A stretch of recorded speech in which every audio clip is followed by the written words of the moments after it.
ويوم وداعنا فجرا وما أقساه من فجر. இருந்தால் Umar ibn Khattab রাদিয়াল্লাহு அன்ஹு சொன்னார்கள், ஒரு வாலிபனிடத்தில் 9 நல்ல குணங்கள் இருக்கிறது, ஆனால் ஒரே ஒரு தீய குணம் இருந்தால் போதும் இந்த 9 நல்ல குணத்தையும் அது அழித்து விடும்.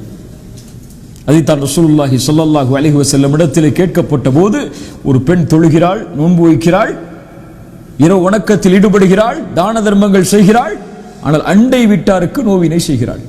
ரசூலுல்லாஹி ஸல்லல்லாஹு அலைஹி வஸல்லம் என்ன சொன்னார்கள்? தொழுகிறாளா பரவாயில்லை, அந்த தொழுகை அந்த பாவத்தை மன்னிக்கும் என்று சொன்னார்களா? ஜகாத் கொடுக்கிறாளா பரவாயில்லை என்று சொன்னார்களா? ஹிய மின் அஹ்லின் நார், அந்த பெண் நரகத்தை சார்ந்தவள் தான்.